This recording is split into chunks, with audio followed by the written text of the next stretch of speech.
Silent Killer, Mercury.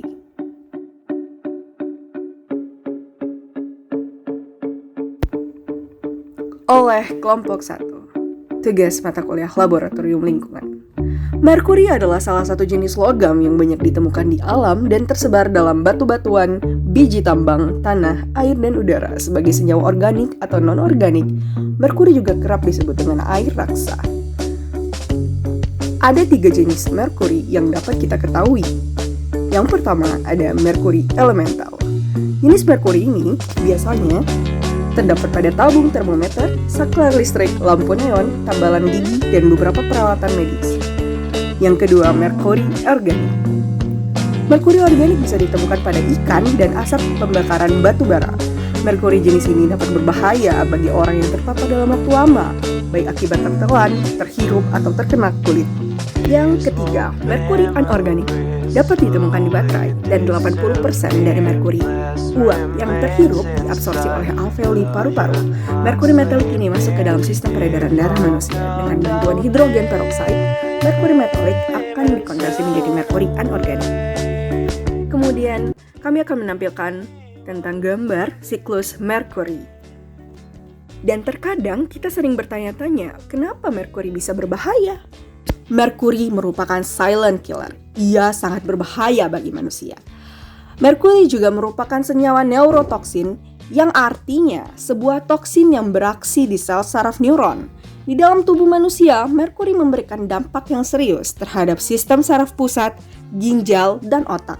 Bahkan menyebabkan kelahiran tambang emas liar mencemari lingkungan di Mandailing, Natal, Sumatera Utara. Sejumlah tambang liar atau tambang tradisional di perbukitan Huta Bargot menggunakan zat kimia merkuri yang berdampak buruk bagi lingkungan dan kesehatan masyarakat. Salah satunya meningkatnya kasus bayi lahir tidak normal di sekitar lokasi tambang. Kami sengaja tidak menampilkan visual bayi-bayi tersebut karena kondisinya yang memprihatinkan. Sudah belasan tahun tambang ilegal digarap masyarakat sekitar dan luar daerah, padahal aktivitas tambang dengan limbah merkuri itu berdampak buruk.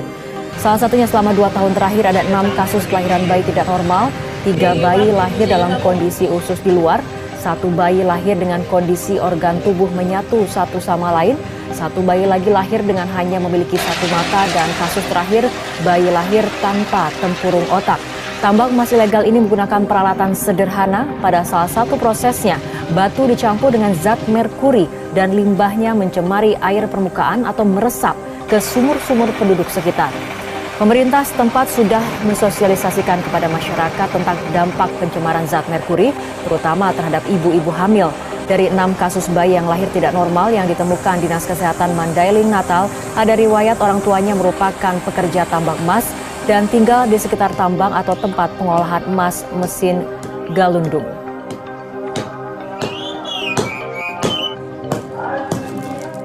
Menyurati BTKL Provinsi dan Dinas Kesehatan Provinsi untuk melakukan penelitian yang pada saat itu diambil sampel air yang tercemar. Pada saat itu mereka jelaskan bahwa pencemarannya belum cukup tinggi, cuman sudah nampak di sana adanya beberapa kasus beberapa ibu yang keguguran yang ada di sekitar tambang yang Huta Bargot. Bagaimana caranya merkuri masuk ke dalam tubuh? Merkuri terdapat dari pembuangan industri ikan yang tercemar dan penambangan emas skala kecil yang menggunakan merkuri sebagai bahannya. Maka dari itu, kita dapat menjangkau merkuri sedekat itu. Bahkan kita sering memakan ikan yang terdapat di laut. Kita tidak tahu apakah ikan itu tercemar atau tidak.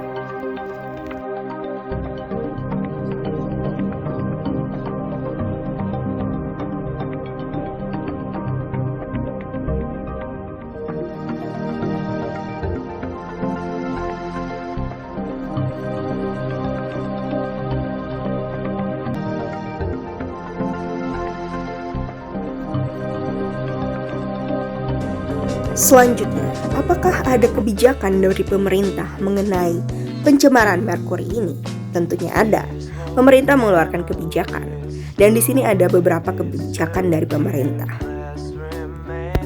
Upaya pengendalian merkuri, kita dapat menyebarluaskan informasi mengenai bahayanya merkuri, tidak menggunakan produk yang mengandung merkuri, dan melapor kepada pihak yang berwajib apabila terjadi pencemaran.